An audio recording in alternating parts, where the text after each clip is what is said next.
اپنے ہمارے ساتھیوں سے وہ جھگڑ رہا تھا کہ یار حدیث مبارک میں آیا ہے نا تلبینہ، وہ تلبینہ کیا ہوتا ہے؟ انہوں نے کہا جی وہ تو جو کا ہوتا ہے، میں کہا تو جو کا تو ہوتا ہے، لیکن اس کا طریقہ کیا ہے؟ وہ تو باقاعدہ حدیث میں ہے کہ حضور پاک نے فرمایا تھا سیدنا جبریل سے کہ جبرائیل، ایک تو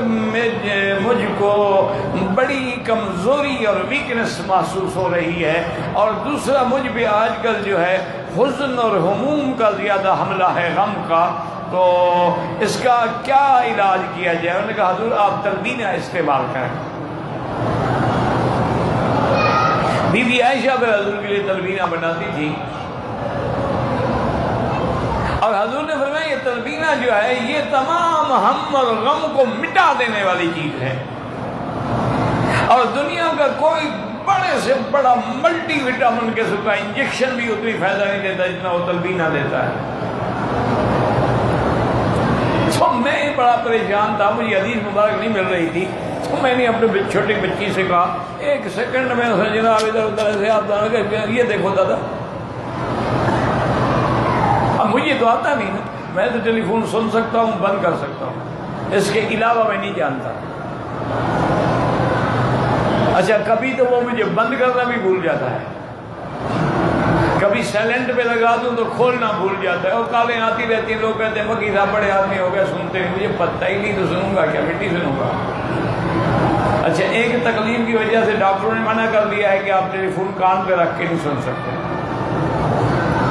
آپ مائکرو فون لگا کے ٹیلی فون کو دور رکھا کریں تاکہ اس کی شعاع لیزر جو ہے وہ آپ کو نقصان نہ پہنچائے۔ تو بہرحال تلبینہ کیا ہے یاد رکھو، میں حضور کی رضا ہے۔ ایک تو ہوتا ہے نا جو دلیا، جیسے دلیا تو آج کل انگریزوں کا بھی غذا ہے نا، سب سے پہلے صبح پہ ناشتے ہیں ان کے لیے دلیا لازمی ہوتا ہے نا، تو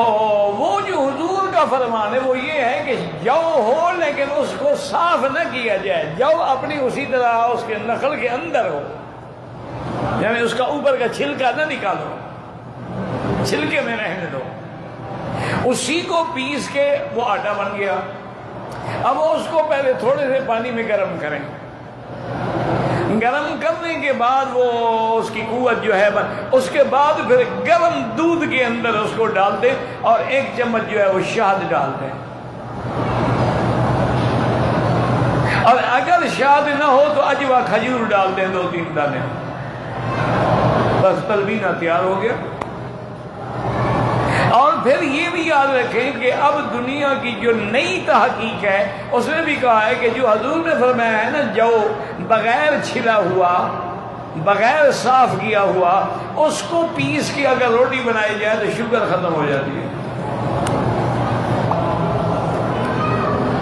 کیونکہ آپ نے حضور کی نہیں ماننی نا، تو میں نے انگریزوں کی بھی ایک بات بتا دی کہ اس پر تو خیر آپ عمل کریں گے نا، کہ جی ڈاکٹروں نے کہا ہے نا، حالانکہ 1 کروڑ ڈاکٹر اکٹھے کرو نا تو ان کا علم حضور کی جوتی سے بھی کم ہے۔ ان کا کیا علم ہے؟ اس کو جبریل بتا دیتے، کمزوری کا علاج بھی جبریل بتا رہے۔